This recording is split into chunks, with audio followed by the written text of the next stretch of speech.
Okay, this is crazy. So, welcome to the very first episode of 8 Spotlight, the podcast from 8 Capital. Here's the idea. After years of investing in Y Combinator on demo day, we've built a portfolio of more than 170 incredible startups.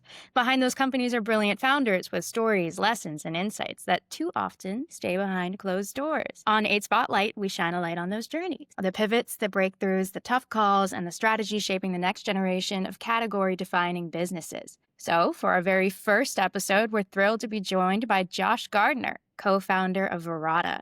So Verata is building the future of private equity intelligence, unifying data and research so PE teams can move faster, find better deals, and gain an edge. What makes this story even more exciting is that Josh and his team began as AI Flow, helping executive recruiters before making a bold pivot into the PE space. So that's already paying off in a huge way. So today we'll dig into what makes a pivot work, the lessons learned along the way, and Josh's vision for the future of deal making. Let's dive in. Excellent. Thank you so much, Samantha. I appreciate it. Yeah, of course. Excited to have you here. So how did you and your co-founder Nick start AI Flow? What was the original vision and problem that you were solving? So I guess first things first, we had met at a prior startup in the HR tech space called Alaris. So Nick was actually my boss there. Nick had stepped away from Alaris first to do his own startup, and then I stepped away shortly after, and he reached out to me and he's like, "Hey man, I was waiting for you to quit so I could ask you to join and do my thing." It's like, what took you so long? Oh my Right? gosh. Since that was part of when he left, I guess he had like an exit contract or something. He's not allowed to poach people.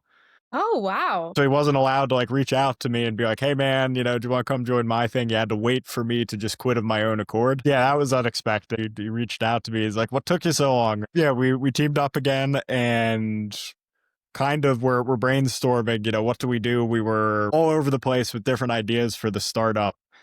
Kind of the two biggies at first were sales automation tools and then automation tools for recruiters. So we interviewed for YC with a recruiting outreach automation tool, right? So at this stage, it is 2022, like late 2022. I think GPT-3 had just come out and it was super early in the takeoff of LLMs. We were trying to think through what are use cases of the technology. And the most obvious one, which I think everyone and their grandmother at that point was doing, was outreach. Right? It's like the LLM will write your email, will write a great email for you that you can send. So that's our original idea was it's going to be like an email writer for recruiters. IC took us on that, right? So that was kind of AI Flow. Also, the name AI Flow, kind of the thinking at the time was there's this hype around AI right now. And, honestly, at that point, we didn't fully know what the product would be. So the name was kind of very generic. So AI Flow. It's true. It doesn't really tell you what exactly it is. Exactly. Right. So anyway, though, YC liked it and we got in, which was, I think, kind of thrilling at the time. It was a very big and pleasant surprise. Yeah, came into YC working on that idea. We were selling at that point mainly to staffing firms, right? So kind of these high volume recruiting chops where it's like lower level roles. So it's, staffing firms, a lot of the focus will be like, construction industry, nursing, restaurant industry, just kind of these industries where, you're trying to fill a very high volume of seats very quickly. So we figured the automated outreach would be most useful for that. That Sense. was AI Flow V1. So, okay, what were the signals or challenges that made you decide to move away from AI Flow? I think to clarify on it too, there were maybe two or three iterations of AI Flow. So that was iteration one that That we was came in with. V1. So during the batch at YC, the batch is I think about 4 months long, but really it's like 3 months to demo day, right? And there's kind of this time pressure of like you need to get all this traction, you need to have a great product, all this stuff before demo day. And in the interest of full transparency, it's like we had just come up with the idea for what we'd even be working on, like right before our YC interview, right? Okay. So So you guys found the idea and then just kind of went for it. yep, just kind of went for it, which in retrospect, it was too short of a timeline, right? I think there's kind of more time needed to figure out what is the right idea to work on. I think it was just kind of, in many ways, we were winging it. This was the product that you were building out in YC. NYC, right? And the issue we ran up against with V1 was essentially just neither Nick nor myself really understand the staffing industry. So at the prior startup, Alaris, the task we were working on was actually like a tech-enabled services business focused on GTM talent for the startup ecosystem, right? So we were more familiar with what I will call like consultative recruiting, where it's kind of it's more hands-on. It's a very specific role at a very specific company. It's not so much a volume game as it is, it's a game of really deeply understanding what type of person is needed and being able to surface that person out of a large data set. So it's kind of it's very much like a needle in a haystack sort of. And I think for staffing, it's a very different game where it is more about getting the right automations at like a very big scale. And frankly, there's just a lot of subtleties in it that were outside of our wheelhouse, to be honest, right? And I think going into that industry and trying to sell, it was just very clear to the people we were talking to that we had no idea what we were talking about. That reflected in the product as well, right? It was a good idea, but you didn't have the deep domain expertise that you necessarily needed to make that like a true success, is what I'm gathering from what you're saying. Yeah, I would say that. And I would say there was kind of another issue we were up against too, which was, I think, a big learning for me personally. There's a lot of startup advice floating around out there. Many times it's contradictory. It's kind of hard to know what to even believe because sometimes it's like directly in opposition. Like even sometimes you'll get conflicting advice from different partners within YC, right? So like one Yeah. partner might be like, make your product as cheap as possible just to get early users. Another one will be like, no, no, no. You need to price it high and pre-sell it before you build for them. So how did Yes. you cut through the noise then? Honestly, at that point, we didn't. Right. Gotcha. So it took a much longer time to cut through the noise and figure out our own sort of strategy. So at the time, I think we were trying to go in at too high of a price point too with the staffing firms. We were really pushing for like, you have to pay like $1,000 per month for our tool or something.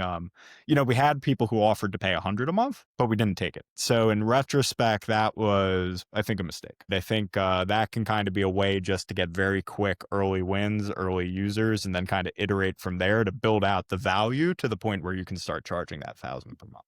So at the beginning, you would say, take what you can get. Take what you can get. I would certainly say that. Take what you can get. And part of that is, I think the MVP is, it could tend to be rough around the edges. I always hear the phrase like hair on fire problem, but I think there's different degrees of a problem being hair on fire. I think in an ideal world, you hit something that's like truly existential for the business and like you are one of the few people solving it and you can just charge them something crazy. But I don't think that's actually the median case. I think that's probably more rare. Agreed, though, that if you want like a crazy home run unicorn company, that's probably what you're looking for. What do you think is the piece of advice that you would say most resonated with you to get you to where you are today? I think to get here, it's the focus on domain expertise. And I'll tell you why that is. A piece of YC advice is, I know Paul Graham is very big on this. It's like take a problem that you yourself know well, right? Or you yourself have and focus on that. And I think that has been extremely important for us to do that. Interestingly, our current product in many ways does have overlaps with talent, like the HR space, but it is focused on the aspects that we best understand. So it's sort of that more consultative recruiting. And in this case, I would say it's a mixture of executive search and to some degree expert networks as well. So what we do that I think is interesting versus other data providers focused on private equity or the executive search world is we are combining all of the financial data on companies as well as, just kind of deep, detailed research and reporting on the companies directly with people's profiles. So we are able to say when you're looking at a particular individual, let's say, you're looking at a CEO who maybe you want to hire for one of your portcos, Mhm. you're able to say, okay, I know which of their roles were backed by PE firms, which PE firms, roughly what the revenue range was, if they exited, if the exit went well. So you're able to look at all this data that very quickly tells you deep things about the person, where previously you would need to kind of start with the person's profile and then hop around on the internet across like PitchBook, press releases, Crunchbase, wherever, right? You'd have to really just hop around between data sources and kind of compile this yourself. Like people would literally be sitting there creating Word documents, compiling all this information, and we pre-computed it. So there's a massive database of something like 1 million executives, which we've done this. You can also search over the companies too. We have very detailed coverage of companies, detailed coverage of the funds themselves. So if I had to summarize what we're doing now, the product is almost like a fusion of LinkedIn and PitchBook. There is very much this sort of talent lean, and it's this executive talent lean. And that's where I think the prior domain expertise is coming in. So you basically went from doing something that was very talent focused to refining it so that it's still talent focused, but within an industry that you know better. Yes. And I'll follow up by saying, too, there was kind of this middle, I'll call it almost like a wasteland period where we were roaming the desert in pivot hell. We had like a mini panic attack like halfway through YC because we're like, oh my God, we're not getting traction. Like people don't love our product. Like, what are we going to do for demo day? We're kind of just like, you know who has a lot of money? Finance people. True. Right. So we're like, we're going to go after finance. We're like, we're going to go after private equity in particular was what was settled on. Yeah, follow the money, right? So we talked to a bunch of people in private equity. It's like, okay, the biggest pain point was due diligence. And that's where they had the highest, they're just dropping crazy money on consultants, lawyers, bankers, whoever for that. So we're like, okay, we're to go after due diligence. And we did that for many months, right? That was kind of the idea we had pitched to investors on demo day. We had, free pilots going on with some really big PE firms that never ended up paying us. Name of There's the all game. sorts of compliance nightmares to get through for people to even like touch our platform. We need to go through like SOC 2 at a very early stage of the company. Anyway, what ended up happening with that was we discovered we don't understand finance. Like Okay. at least not like the front office side of finance. It's, neither of us has ever built out like super detailed financial Excel spreadsheets or the deal modeling or any of this stuff. So a PE firm that I was pitching on the due diligence tool had approached us and basically said, yeah, no, your due diligence tool sucks. It's really bad. But we saw that you used to be in HR tech. And we have an HR problem and we'll pay you a lot of money if you solve it. Like we'll pay you 40 grand up front. Nice. And I was like, wow. So we did that. We did that. And that sort of pivoted us into the current company, which was rapidly gaining traction. We're looking at this point, I think, 16 different companies as customers. And among them are some of the world's biggest executive search firms and PE firms. But the use case they had come to us with was identifying relevant executives for various use cases, whether it's helping them with due diligence. So that ends up being almost like an expert networks thing, or whether it's for helping them with talent use cases. I mean, even for fundraising, actually, some of the executives could potentially be LPs for them. So you actually helped answer a question that I had, which was how did you validate that the private equity focused platform was the right next step? And so what I'm hearing is that you basically got approached and people were like, this is what you should be doing. And then you kind of just ran with it. Yeah, I would say so at a very high level. The kind of technical innovation we had to come up with to do this well was actually really, really good company search. So there's something which, hopefully without giving away too much of the secret sauce to competitors, is the key to really good people search, especially at the executive level, is really high quality company data and really high quality company search, right? So any executive level recruiter, the very first thing they're doing when they start searching for people is they map out the relevant companies to poach from. So they're figuring out what type of company would the executive I need be at, and then they're literally just spending many hours digging, usually on PitchBook, to map out that space of company. So we figured out how to automate that step and do it in seconds as opposed to hours. We had this period of trying to figure out, like, we have this really high quality company search. It's like, okay, do we become a sales tool? Do we become a deal origination tool? Do we become, and kind of the answer was staring us in the face. It's like, we just built what is fundamentally an executive search tool. Yes. We're like, let's do that then. Do you think that there were any deep trade-offs in shifting the product? Like, were there any issues with go-to-market or the team? Or I know that you said that it was pretty much already there, but was there already an issue considering that you had already built a product that had done something different previously? Yes, which actually forced a rebrand of the company, right? So there was a lot of marketing material out there in the wild for AI Flow. We had one of our angel investors actually, he owns a marketing firm. That's sort of the main source of his wealth. And he had really gone to bat marketing us on the various AI flow tools, right, across our pivots. If you Googled AI flow, the main thing that would come up was private equity due diligence. Huh. And it was very focused on like document analysis, right? And like stuff with deal rooms and data rooms and just things that were completely irrelevant to the new platform. I would go on sales calls with people and they'd be totally confused. Yes. And there was no way for me to scrub that stuff off of the internet. It was just out there. So I ended up deciding it was better just to completely rename the company. So, like, for legal purposes, we're still AI Flow, but we are doing business as Verata. DBA, Yes. doing business as a Yes. startup's best friend. Yes. Yes, indeed. Right. So it made the name change much easier. How did you come up with the name Verata? Oh my God, that was like painful. It took a long time to come up with a good name for it. I must have went through like 100 different possible names. I landed on Verata for a few reasons, right? One is it's literally like my thought process was it's verified plus data. So like verified data, and then you sort of combine that, it's Verata. There's a few other angles too. It's like it sounds similar to Veritas, True. right? Which, truth, right? We're the source of ground truth. And then on top of that, I think there's kind of like fancy connotations with Veritas. There's the whole, it's like the whole Harvard vibe. My co-founder Nick went to Harvard. Okay. Yeah, so there's this sort of fancy vibe to it. It comes across as, our data's legit. Well, you're no slouch yourself. Didn't you also graduate from Princeton? Yes. There you go. So Fancy yeah, vibes continue. yeah, absolutely. We're selling to a fancy vibes market, right? P and executive search.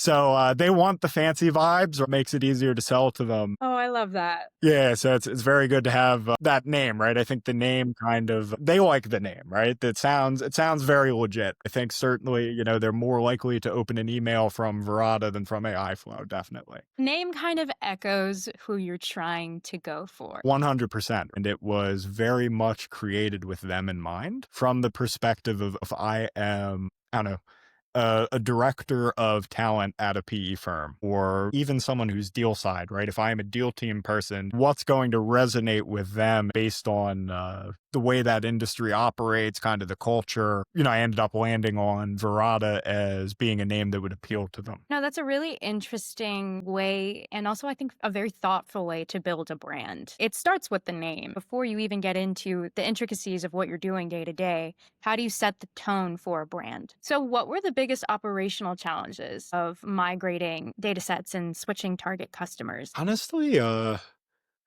don't think there were that many. The hardest part was maybe in the middle. The first PE firm we had worked with, their use cases were slightly bespoke. So after we had built out what they wanted, there was still a lot of tweaks required for a more general purpose product. That was definitely challenging. To be honest, we just kind of abandoned the old code base for AI Flow and just sort of started fresh. So I don't think there was necessarily this huge infrastructure shift or something. We just shut down the old one and started fresh, which I guess in and of itself is a challenge, but it was just kind of That is. cleaner to do it that way. That makes sense. So, okay, if you completely shut down the old one and then just went to Verata, were there any metrics from AI Flow that carried over as early validation from Verata, or did you just kind of start clean and just say, okay, we're going for this? I'd say we basically started clean. There was this intermediate period where it was still AI Flow and we were trying to figure out, we had this first customer, we built this thing for them, what is the broader market and how do we go after it? So there was this kind of awkward period in between of figuring it out, but then Verado was basically just a fresh start.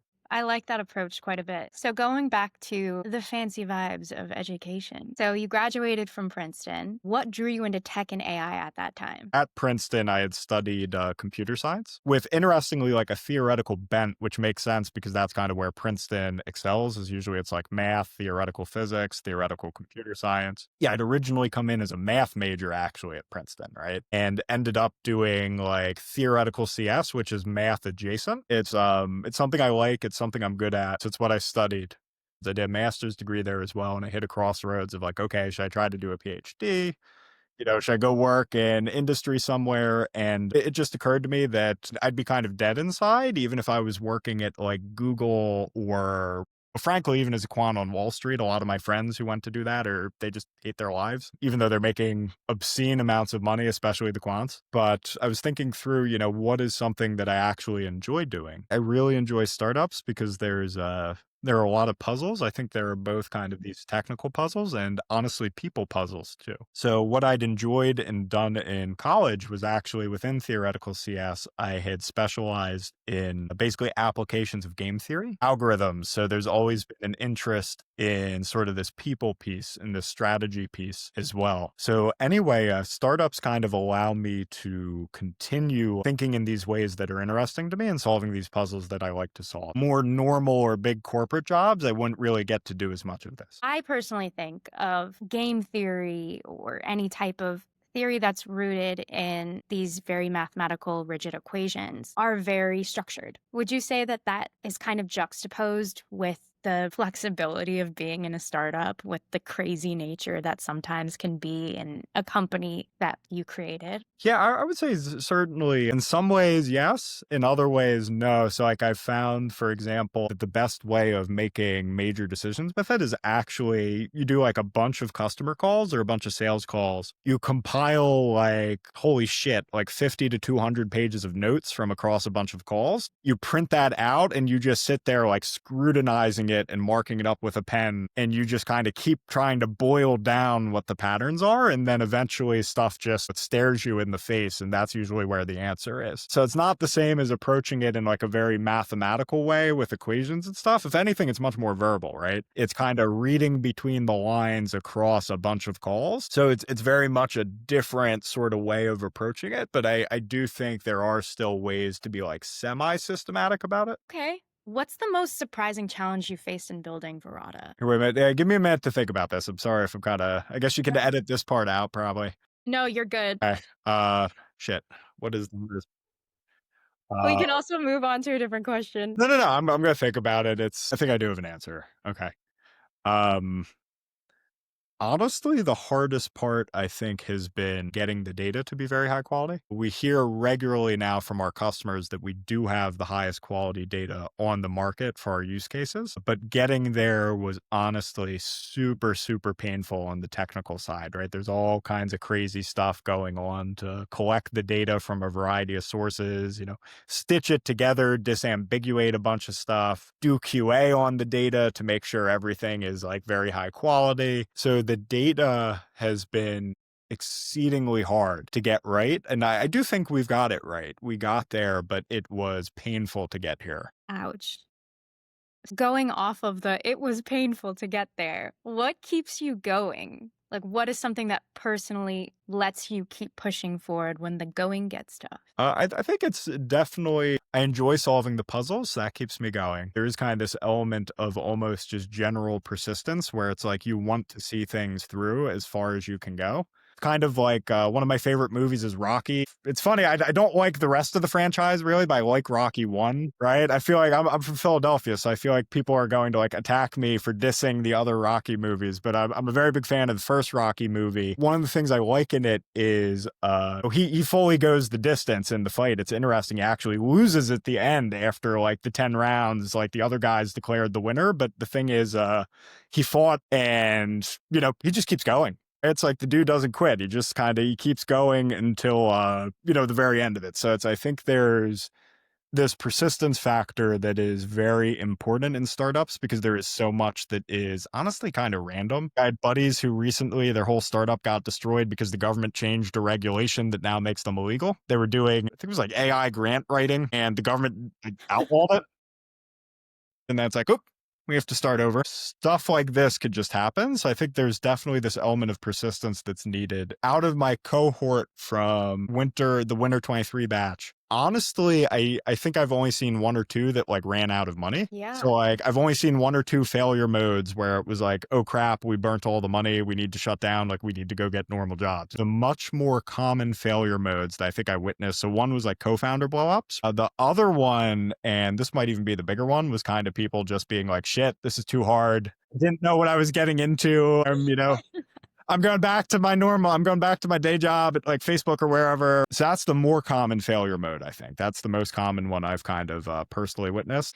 It's interesting. I hear it floating around out there that one of the strongest predictors of startup success is actually did the person previously work at startups, or were they previously a founder? And there's a lot of explanations for that. Like a lot of people say it's like, oh, you develop these skills, you get these experiences. And like, yeah, I kind of believe that. But I think another factor is you know what you're getting into. So it's like you're making a very conscious and deliberate choice when you found, because it's like, you know the game, right? You know how startups work. You know what you're signing up for. Whereas I think someone who's maybe touching startups for the first time, like you just left your big job at Google or something, you don't really know what you're getting into, right? It's true. I mean, your big job at Google, things are promised to you. It's in a contract, you know what you're gonna get. They're already established. Startup though, it's a little bit of a gamble. Yeah, 100%, right? I think, for me and Nick, we previously worked at startups. We knew exactly what we were getting into. We understood like the chaos that would come with it, the pressures that would come with it. You knew it.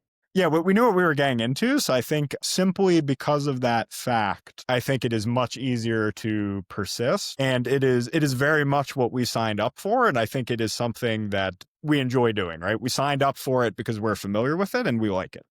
Okay. I think this is the perfect time for a quick fire round. Oh, no. It sounds crazy. It's not. I'm just going to ask you a couple of questions and I want you to keep your answers in 60 seconds or less. You ready? Sure. Okay. Most surprising insight from serving PE teams. Oh, Compliance needs are very deep, really? extremely deep, right? Like crazy compliance requirements. Okay.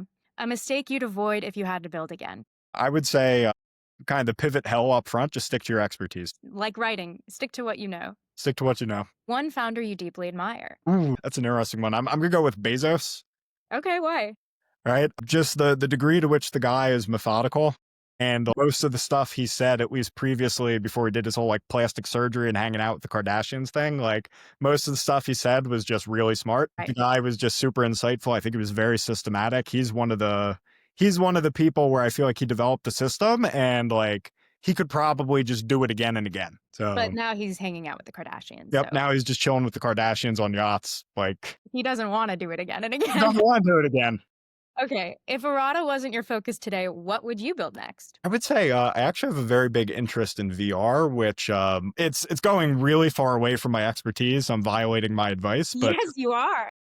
this is a technology I'm actually bullish on applications in healthcare and psychology. I think right now everyone's just focused on games. I think there's, all these opportunities. Let's say you have like old people or something who, you can't get out. I think the VR can be a way for you to like travel the world or go do new things or something. I think for mental health too, it could be great for like treating phobias. I think there's a lot it could be used for. I love the idea of using technology for healthcare because it's very complicated in this country. So Yes. I think anything that helps that out is a good thing. Okay. What keeps you up at night right now? So what scares me? So I think Jesus. So the biggest thing that I think keeps me up and it is hard to figure out right now that I'm grappling with is we have this sort of small niche where we have, I think, pretty good PMF. And then it's just a question of how can we provide more value and kind of increase our price within this niche, right? It's you can build a big company in a weird niche, but your product you need to go really deep on their workflows and provide a lot of value for them. But we're definitely getting a lot of traction and we're doing well, but I'm grappling with what I'll call the problem of the ceiling or the TAM, right? It's like there is a ceiling at our current pricing, and then how do we expand that pricing? That slides into actually my next question for you. We're out of the rapid fire. You can relax. Take a Okay. deep breath. You did well. Yeah. You're welcome. So, okay, then that ties in perfectly to what's next for Verata. What are the Yes. upcoming capabilities that you're shooting for? Yeah. So I think at this point, we're looking at going much, much deeper on kind of our main use cases right now, which are executive search and expert networks. So really, it's finding specialized executives, right? So that's what we do, and specifically within this PE context. Mhm. What I'm looking at doing is people are using us right now as this sort of self-serve platform that's very close to like a LinkedIn or a Hire Easy or a Find Them, where we have an interface. You go, you do searches on us, you find your people, and we want to take it to the next level where people just give us a mandate or requirements, and we hand them the 20 best people in the world with the profiles wrapped in a nice deliverable bundle, like you're getting it from professional consultants or something. And so, like right now, when you do searches, people still need to kind of sift through the results and tweak the query and do all this stuff. So, we're trying to figure out, can we build AI agents that Mm, will eliminate the need for the end user to even go through this sort of process of going on and tweaking and looking and filtering. And at that point, I think the value we're adding becomes a lot larger because we're moving away from being a tool to almost in a way being a service provider. yeah, I mean, it takes away any friction that even existed to a minute degree completely. Okay, so where can the listeners on this first podcast of 8 Spotlight Wild, where can they try to follow Verata's work? Yeah, so I would say the biggest is probably our website itself. So it's veratainsight.com. So VERATA insight.com. That's probably the best spot. To be honest, though, in full transparency, I have to try to keep our marketing up to date with our product. I think the product evolves much faster than the marketing has been. Yeah, that's real. Marketing is hard, to put it lightly. Yes, it is. It is certainly a challenge. Well, those are all the questions I have for you. I guess I have one more question, actually. Is there anything that I missed asking you that you could give as a piece of advice or something that you learned? I'd say kind of the biggest pieces of advice I would give from our Hmm. journey. First one, which I've repeated so many times because it's so important, try to stick to your area of expertise. There could be many exceptions to that rule. A lot of people build companies in domains they knew nothing about going in. But I think it's kind of the difference between playing on easy mode versus hard mode. It's Right. like, yes, people can still win on hard mode, but, well, why make things hard? Right. Life is already hard enough. Yeah, startups especially. Startups are already really hard, so, like, why up the difficulty even further? If you have the expertise, it's easier to quickly put out MVP, Mm, and, I would say charge it at a low price point just to get people using it and to makes get sense. feedback. I'd recommend using, like, a heap or a post hog early on to track, user behavior on the platform. It took us a while to do that. There's kind of this interesting discrepancy between what users will say versus what users are actually doing. Okay. So it's just been kind of an interesting insight where you can glean all of this information by figuring out, what are people actually using the most versus, what would you have mistakenly thought is the main use case. So there's a lot of insight that comes out of using these kind of like UI tracking tools. Very cool. Well, that's it for today. Excellent. I hate. Thank Thanks, you for man. listening to this episode of 8 Spotlight, brought to you by 8 Capital.